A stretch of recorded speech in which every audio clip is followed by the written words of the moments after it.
All right, I want to talk a bit about Moses because Moses is very important to American law because the United States operates on three premises.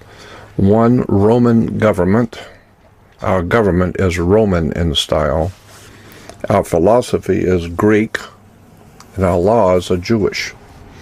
And so Moses is very important to the laws of America, the Mosaic Law. So let's look at Moses, because it's a very interesting history about the real story of Moses, the lawgiver. We know that Moses was given the law by God. He's the lawgiver and the leader of the children of Israel.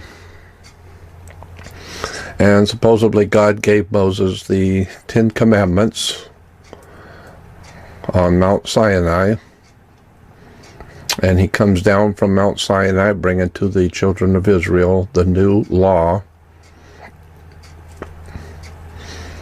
Actually the 10 Commandments also, of which Moses is supposed to have gotten from God, the 10 Commandments are actually based on the Egyptian negative confessions.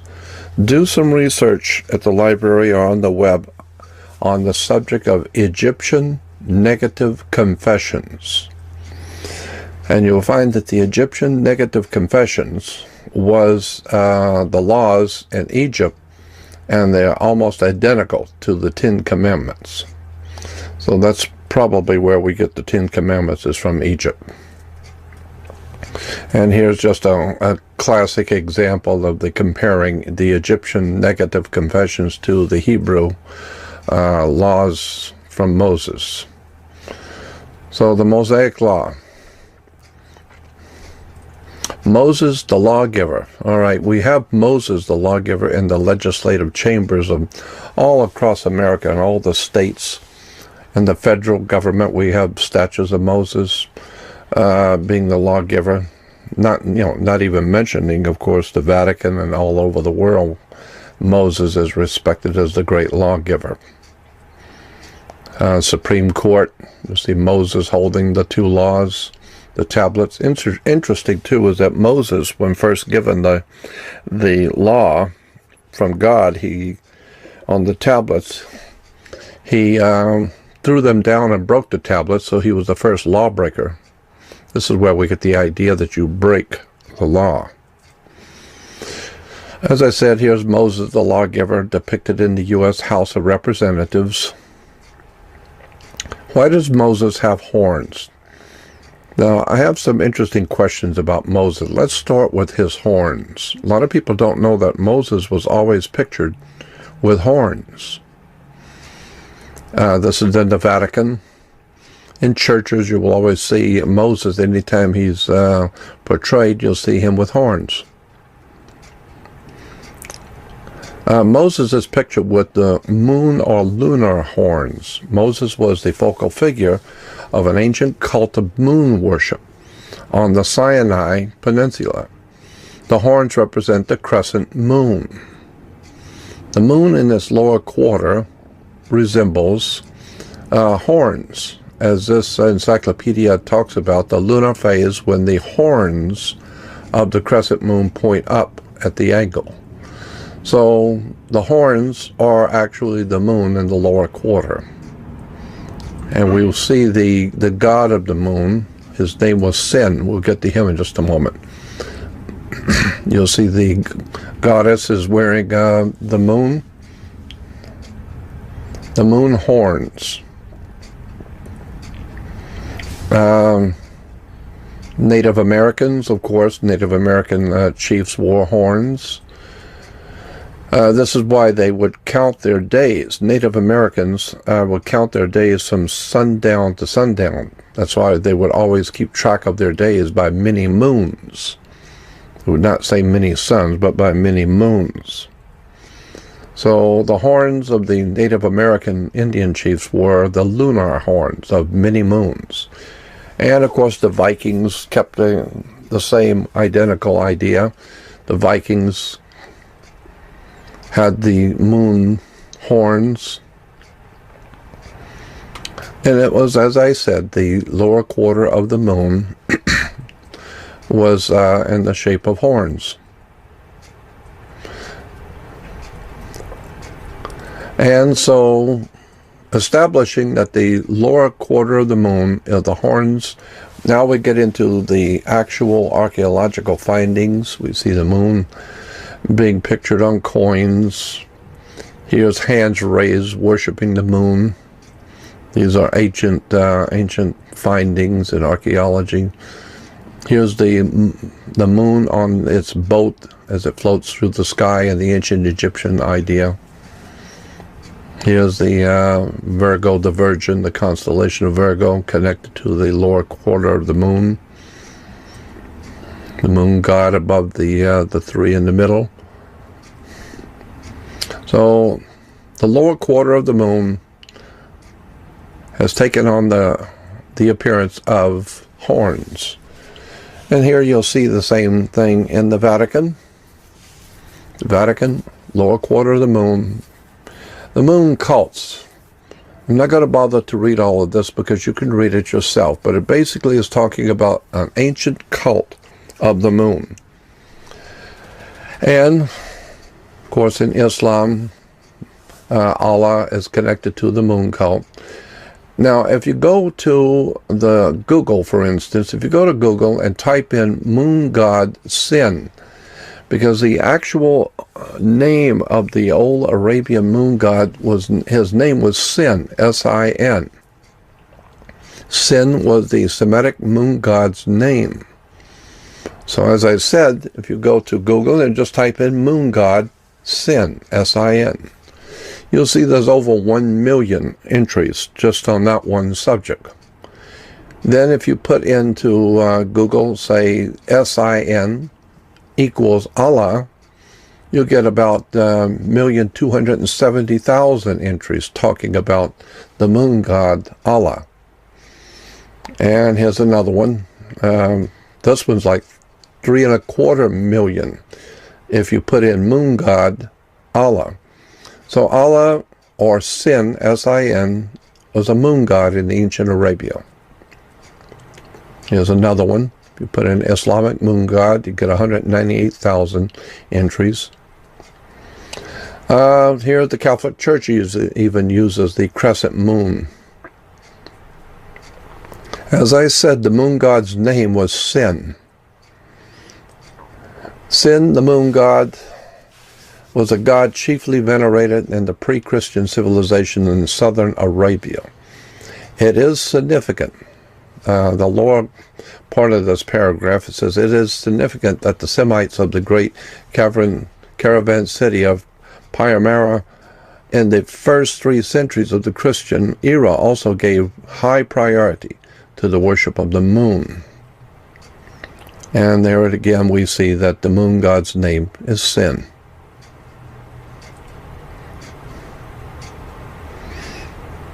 Now, one dictionary, or actually it's an encyclopedia on symbols, talks about the moon god Sin. It says, if Moses climbed Mount Sinai to meet the resident god, then the god he met would have been the moon god Sin, who had been enthroned on that mountain since the rise of Sumeria, and gave his name to it. In fact, Sin gave his name to the whole Sinai Peninsula, formerly the land of Sinim.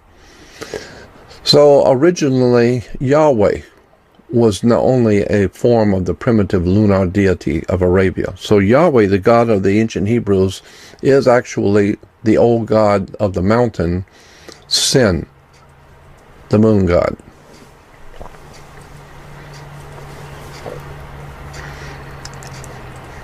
It says, in Babylon, homage was paid above all to the moon god, the supreme guarantor of cosmic order. So we see this, here's another one, another cuneiform picture from the ancient Sumerian showing the god Sin receives the homage of 2 of his worshippers. You'll see the moon in the lower quarter, and that's the moon god Sin. And as I said, in the ancient Arabian, system of moon worship, a mountain was Ai. So you take the mountain Ai and connect it to the god Sin, it becomes Sin Ai, or Mount Sinai. Mount Sinai is simply the moon god Sin and his mountain, which is spelled Ai. Worship of the moon god. So, we see that originally Yahweh, the last sentences in yellow says the original Yahweh was only another form of this primitive lunar deity of Arabia. So that's why today in America we spell synagogue S-Y-N, but originally the correct spelling is S-I-N, not S-Y-N. That's why if you go to Israel and going to a Jewish synagogue, it's spelled S-I-N, because it's the worship of the moon god, Sin, the house of the god Sin. Here's a synagogue in Israel. You zoom in on it, it's spelled S-I-N, not S-Y-N. So you'll find all over the world, except in America, all over the world, synagogues are spelled S-I-N in honor of the god that they're worshiping, the moon god, Sin. Here's an article, traces of worship of the moon god Sin among the early Israelites. So we see that in the Jewish tradition, it's always used the symbolism of the moon, even on their sacred or blessed symbols, amulets. You will see the worship, their hands raised, worshiping the moon. So the phases of the moon were very important in the ancient Phoenician, Canaanite, Hebrew tradition. Here you see the priest lighting a fire to the signal for the new moon.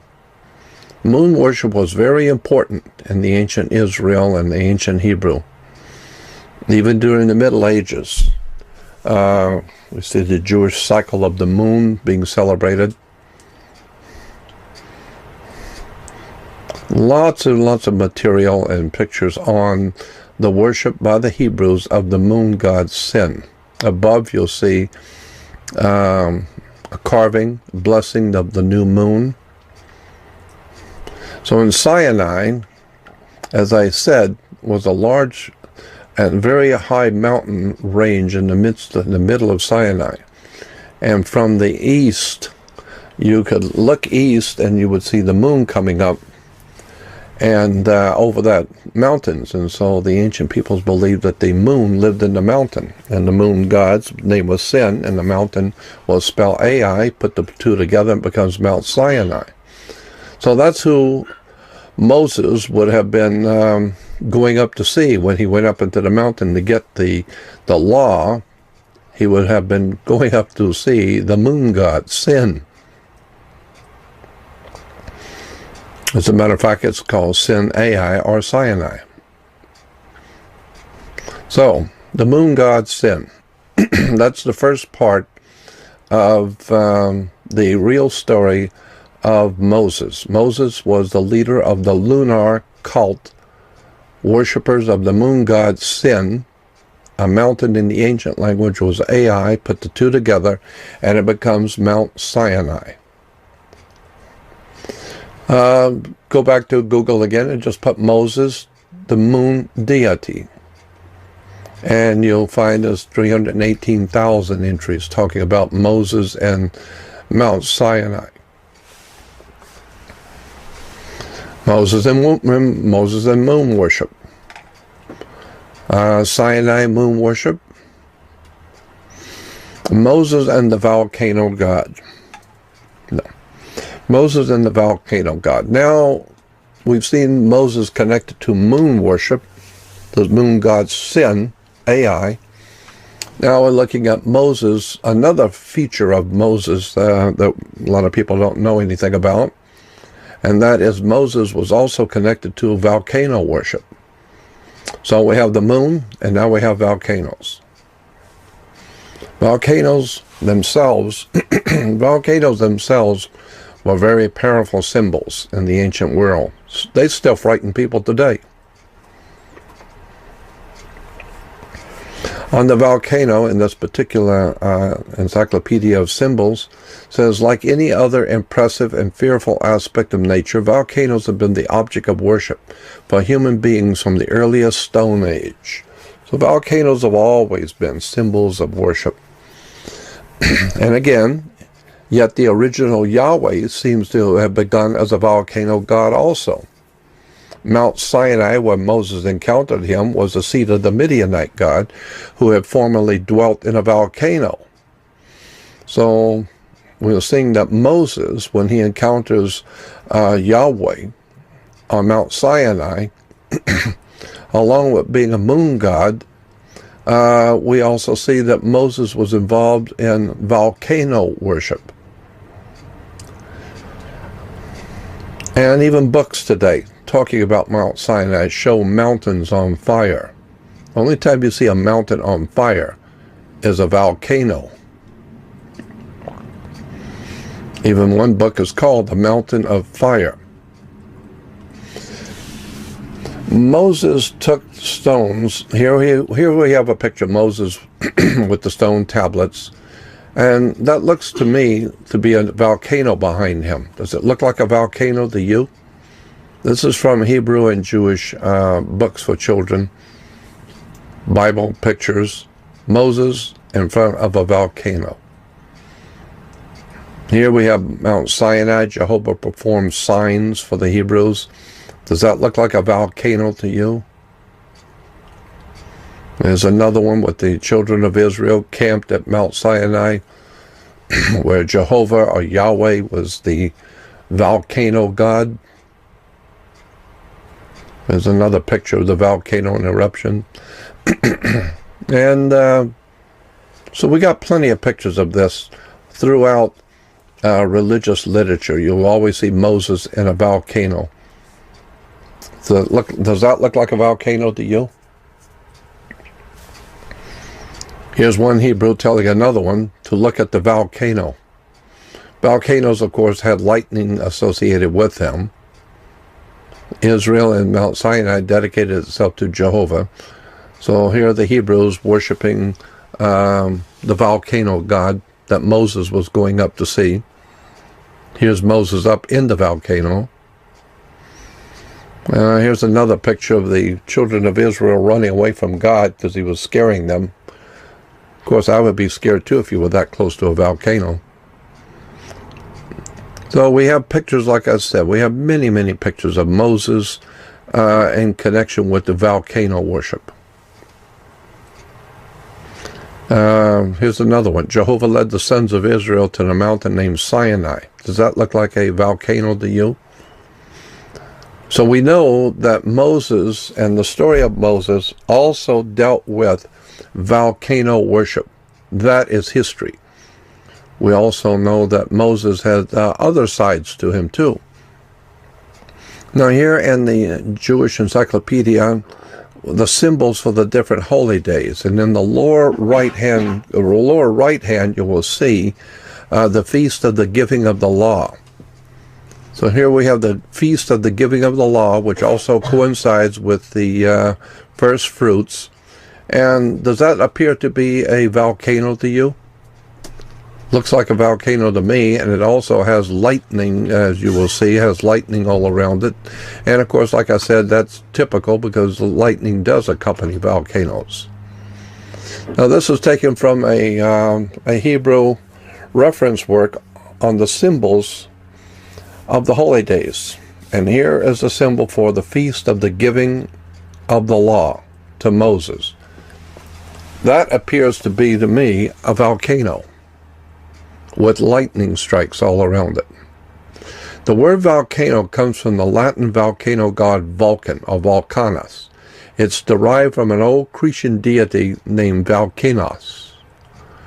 Here's Vulcanus, or Vulcan, the volcano god, holding in his hands the lightning and the hammer of Thor. So with the hammer and the lightning bolts, the old ancient volcano god Vulcan frightened the whole world. He was the god of the mountain. Prometheus was also a volcano god whose worshippers took him to Greece, while Yahweh, the Hebrew god, was also a volcano god whose worshippers took him to Judah. So Prometheus, Yahweh, all of these were ancient gods of the volcano. Tribes living on the slopes of the fallout area of an active volcano promoted the smoking home to the status of a tribal goddess and regularly threw their captive enemies into the lava-filled lava in the hope of dissuading her from erupting over them. One such volcano in Anatolia was Mount Yahweh, whose worshippers were the Jews. We find that Mount Yahweh was changed to Mount Yahweh. His worshippers took the volcano god with them when they invaded Babylonians and drove them out of Anatolia and into Phoenicia. So, again, just to reiterate, yet the original Yahweh, the ancient Hebrew god Yahweh, seems to have begun as a volcano god.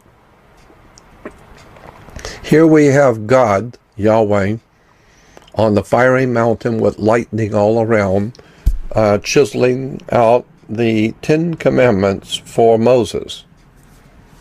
And this is God with his hammer, and you'll see the mountains on fire with lightning, just like Volcanus, or Vulcan, the volcano god. One and the same thing. So Moses was going up to a volcano to get the law. So we're talking about the law of the volcano god Vulcan.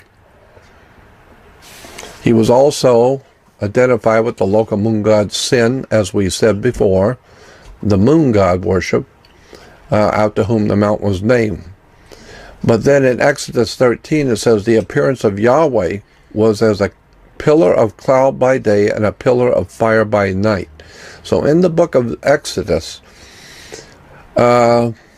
we are told that Yahweh always appeared to his people, Israel, as a pillar of cloud by day and a pillar of fire by night. And so here it is in the book of Exodus. We read, "And the Lord went before them, Israel, by day in a pillar of cloud." This is from the Bible, in the book of Exodus. "To lead them the way. And by night a pillar of fire to give them light, to go by day and night. He took not away the pillar of cloud by day, nor the pillar of fire by night, from before the people." So the pillar of cloud by day, obviously a volcano. Pillar of cloud by day is a volcano. Pillar of fire by night is a volcano. So we read that and other reference works in the Bible, it says, "The magnificence of Yahweh was like a devouring fire on top of the mountain. And the people said, we heard his orders from the middle of the flames." So right down to the Babylonian captivity, Yahweh remained primarily a volcano god. And in Psalms it says, "I called upon Yahweh and cried out to my Allah, and heard my voice in his temple, and the land shook and trembled." So we see that Moses was dealing with, when he went up into the mountain to get the 10 Commandments, the volcano god Vulcan.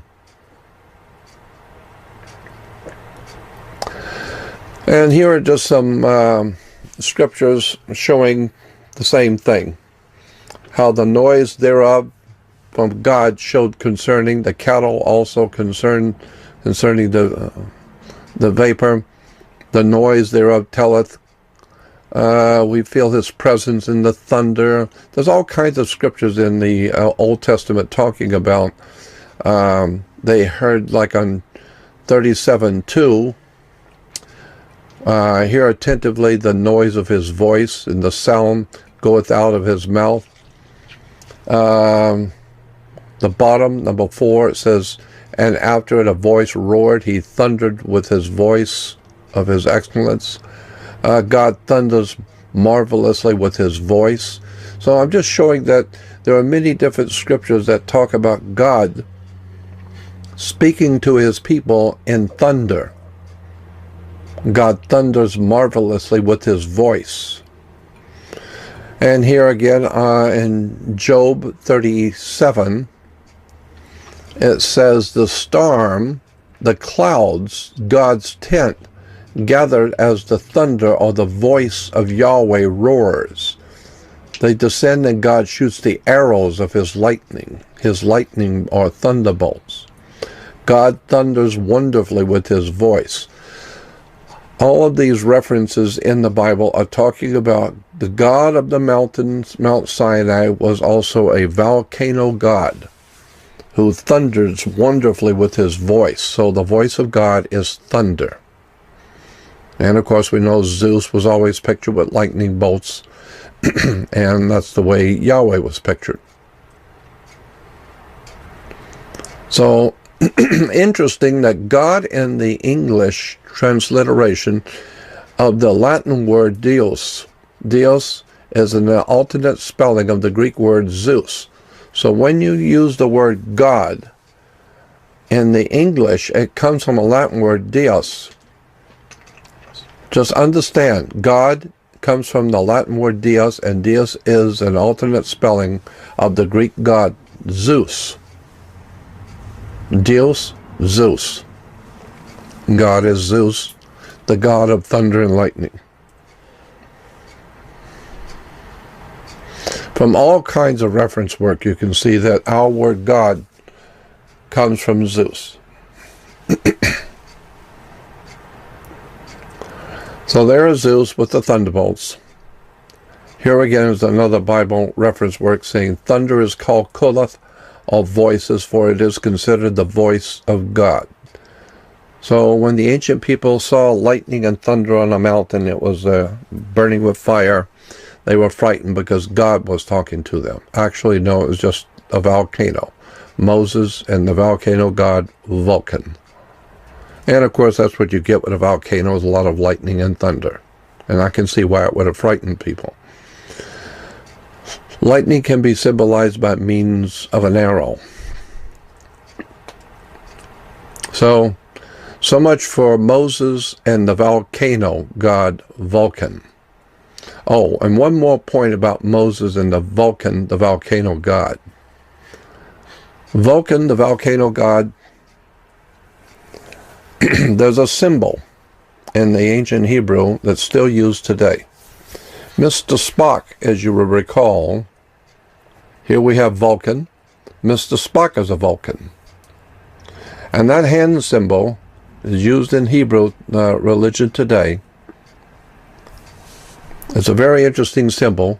And why would Mr. Spock be using a Hebrew symbol and calling himself a Vulcan?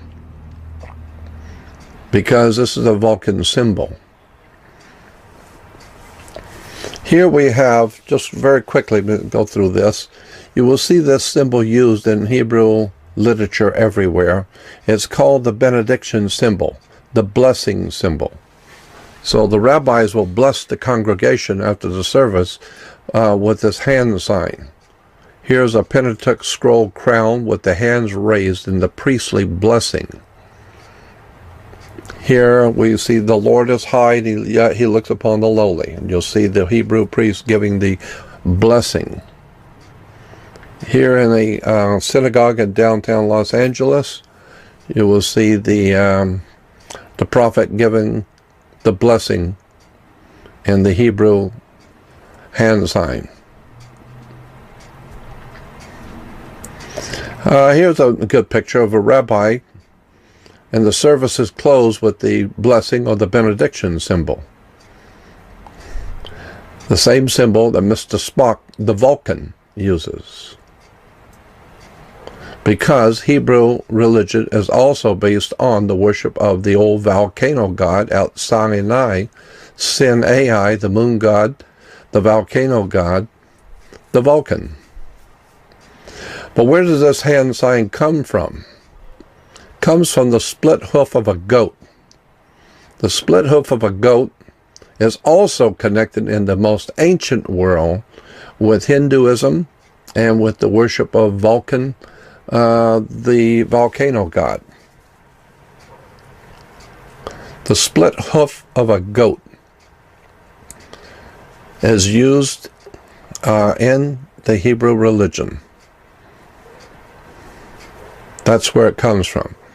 All of this is very, very involved, but I'm just giving you the basic concepts for which you can go and do your own research on where these symbols and words have come from.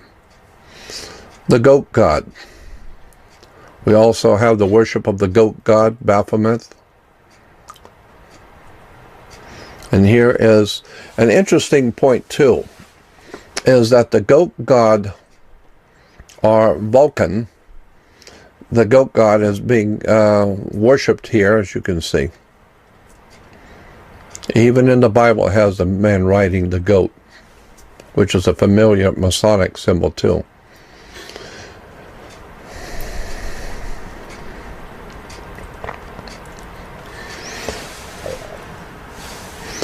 Here in the tarot cards, we see that the devil is representing as giving the as the devil giving the symbol, the hand sign of the goat god. So we've looked at Moses as the leader of the ancient lunar or moon cult of Sinai. Again, the god of the moon, his name was Sin, and a mountain was Ai. Put them together to become Mount Sinai, the moon god, the home of the lunar moon god. But it's also, Mount Sinai was connected, as we saw, to volcano worship also. Next we saw Moses as the leader of the ancient volcano cult. Then we saw the volcano god's son Vulcan, still with us today on TV. Let's examine another side of Moses before we leave him. Moses and mushrooms. Moses, we're told in the book of Genesis and in the Pentateuch, led the children of Israel out into the wilderness, and they were fed each day with something called manna from heaven. We have pictures of the Hebrews collecting manna from heaven.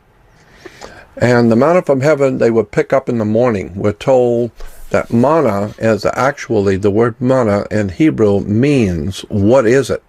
It's because obviously the children of Israel didn't know what it was. But the Bible reference work says whatever it was small, round, flaky, is white, and obviously it came from heaven. So the manna from heaven, the word manna meant what is it? And whatever it was small, round, flaky, and white. Here they are picking the manna from heaven off the ground. And we're told that the children of Israel would eat the manna. Here it is even in Exodus 16. And the account in the Bible says, and when the dew that lay on the ground was gone up, behold, upon the face of the wilderness there was lay a small round thing, small as hoarfrost on the ground. And when the children of Israel saw it, they said to one another, it is manna, for they did not know what it was. And so Moses said unto them, this is the bread which the Lord has given you to eat. And across in the reference work it says, it is manna, simply meaning, what is it? For they knew not what it was. Well, it's very simple. What manna from heaven actually was small round things picked up in the morning dew. We have many, many pictures of this taking place. Small round things being picked up in the morning dew. Even in the ancient and medieval world, they showed Jews picking them small round things in the morning dew. What would that be if it wasn't? Manna from heaven was in fact a small round thing, mushrooms. When the dew that lay on the ground was gone up, well, that's when mushrooms usually form on the ground, as small round things in the morning dew. So what we're talking about here is mushrooms. There's a bunch of mushrooms. This is the Amanita muscaria, a very famous mushroom, hallucinogenic mushroom. Andrei Paharek, in his book, The Sacred Mushroom, The Door, Key to the Door of Eternity, the search for the secret plant of the ancients used to send the mind to another world and into the future. Here we see, even in the ancient Egyptians, you will see the gods, and in India also, the gods using the mushroom. Soma, the divine mushroom of immortality. The word Soma simply means, the history of magic mushroom is known the world over. Again, it was called the food of the gods. We have many, many books talking about the magic mushroom in relation to the ancient Hebrew and the ancient Christian congregations. The mystery of the manna. Manna was the mushrooms. The small round things in the morning dew.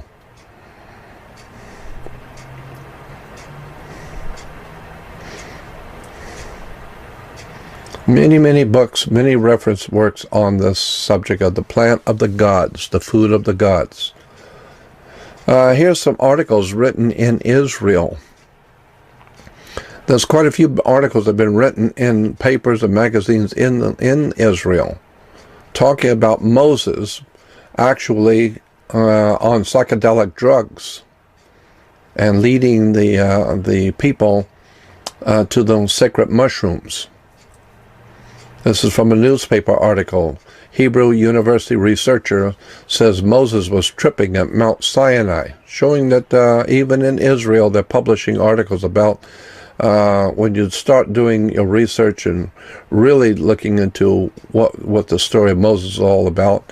It's about a moon cult. It's about a volcano cult. It's about hallucinogenic mushrooms.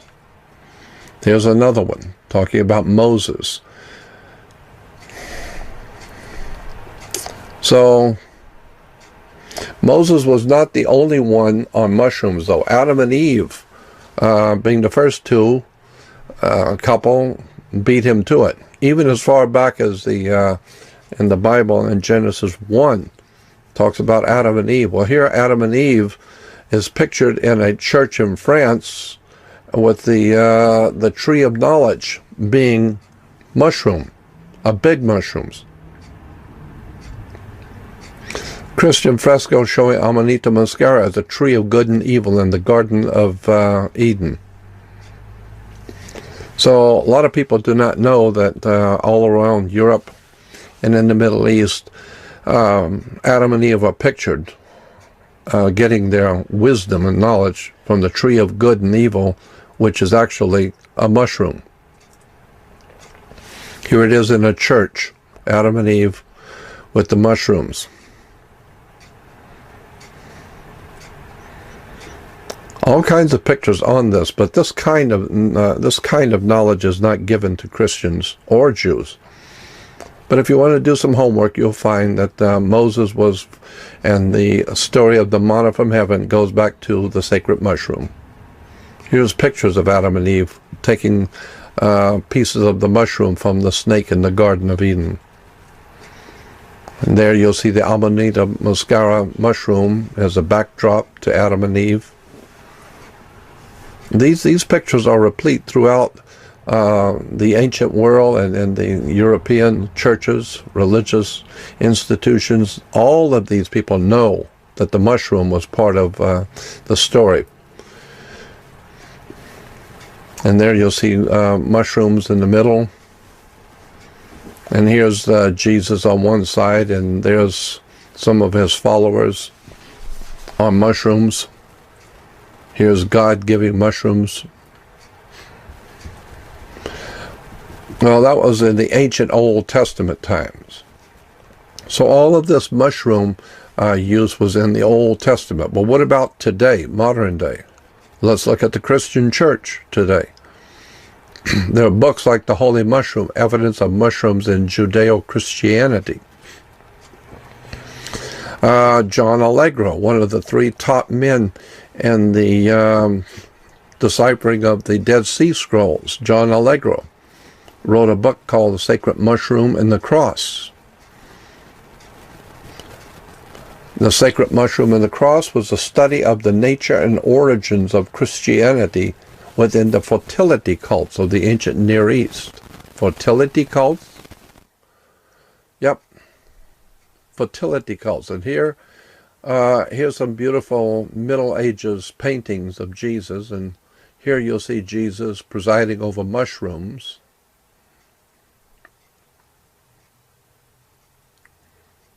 Giving his followers mushrooms. And it says in Matthew 26:26 in the Bible, it says, while they were eating, Jesus took bread, gave thanks, and broke it and gave it to the disciples, saying, take and eat, this is my body. Interesting that the word body, take and eat, this is my body, Jesus said. The word body, here it is again in the King James Version. Matthew 26:26 says, and as they were eating, Jesus took bread and blessed it and broke it and gave it to his disciples and said, take, eat, this is my body. Well, the point being is that the word body is a word soma, and soma means mushroom. So in a Bible dictionary, look up the word soma, and it will say it's body, which means a mushroom.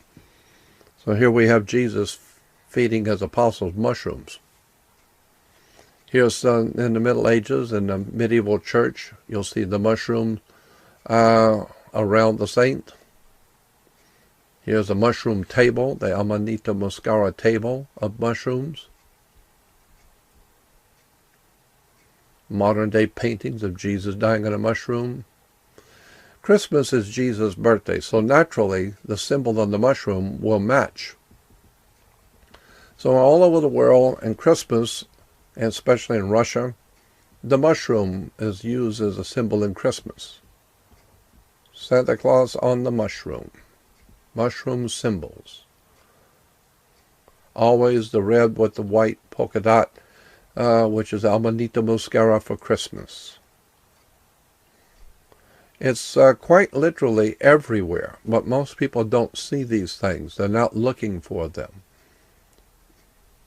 But mushroom use by the early Christians was replete all over the world, and the ancient history testifies to it. So much for the mushrooms of Christmas. A Merry Christmas and a Happy New Year with a Amanita muscara mushroom. So in conclusion, we see that Moses, leading his people, the children of Israel, fed them with manna from heaven. The manna from heaven that they were picking from the ground every morning was a mushroom. With this knowledge, we can see the logic of the headdress of the ancient Hebrew priest. In the ancient world, the priest, different priests, not only Hebrews, wore mushroom headdresses.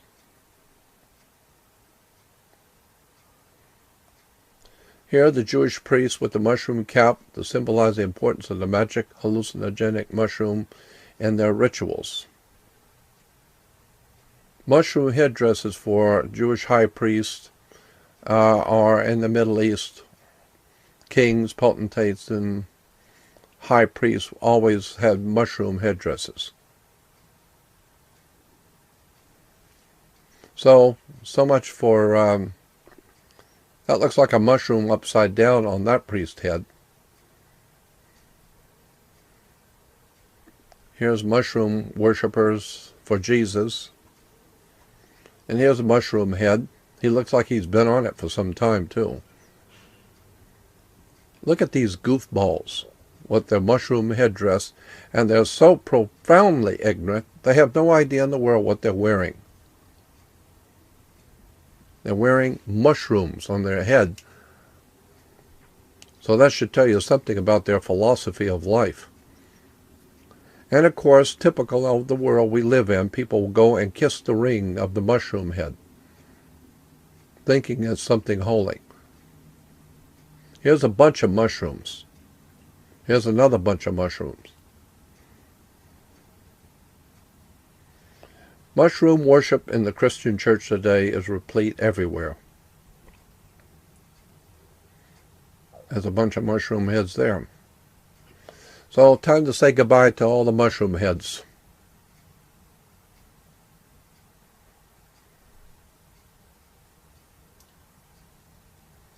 Yeah, that's right. Even the cooks and chefs wear the mushroom symbol for the food of the gods.